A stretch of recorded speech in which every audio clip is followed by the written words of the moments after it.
Breaking news. Anil హత్యలో కడప జిల్లాకు చెందిన ఓ ఎమ్మెల్యే మనవడి హస్తం ఉన్నట్లు తెలుస్తోంది. అనిల్ కి ఎమ్మెల్యే మనవడితో ఆర్థిక సంబంధాలున్నట్లు సమాచారం.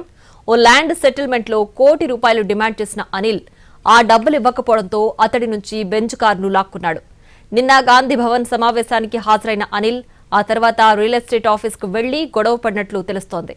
హైదరాబాద్ నుంచి అనిల్ ను 2 కార్లలో వెంబడించిన దుండగులు హత్య చేశారు. ఈ హత్యకు గాను ఓ మాజీ నక్సలైట్ తో ఎమ్మెల్యే మనవడు ఒప్పందం కుదుర్చుకున్నట్లు సమాచారం.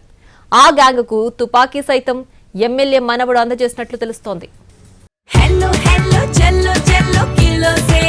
సౌత్ ఇండియా షాపింగ్ మాల్ లో బ్లాక్ బస్టర్ ఆషాఢం #1 కిలో సేల్. కంచి పట్టు చీరలపై కేజీ కొనండి, కేజీ ఉచితంగా పొందండి. అన్ని రకాల వస్త్రాలపై సరికొత్త స్టాక్ తో up to 66% of. South India shopping mall, Telangana, Andhra Pradesh.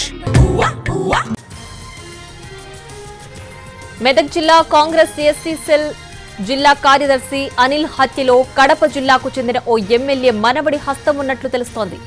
Anil కి ఎమ్మెల్యే మనవడితో ఆర్థిక సంబంధాలున్నట్లు సమాచారం. ఓ ల్యాండ్ సెటిల్మెంట్ లో ₹1 కోటి డిమాండ్ చేసిన అనిల్ ఆ డబ్బులు ఇవ్వకపోవడంతో అతడి నుంచి బెంజ్ కారును లాక్కున్నాడు. నిన్న గాంధీ భవన్ సమావేశానికి హాజరైన అనిల్ ఆ తర్వాత రియల్ ఎస్టేట్ ఆఫీస్ కు వెళ్లి గొడవ పడినట్లు తెలుస్తోంది. హైదరాబాద్ నుంచి అనిల్ ను 2 కార్లలో వెంబడించిన దుండగులు హత్య చేశారు. ఈ హత్యకు గాను ఓ మాజీ నక్సలైట్ తో ఎమ్మెల్యే మనవడు ఒప్పందం కుదుర్చుకున్నట్లు సమాచారం. ఆ గ్యాంగ్ కు తుపాకీ సైతం ఎమ్మెల్యే మనవడు అందజేసినట్లు తెలుస్తోంది.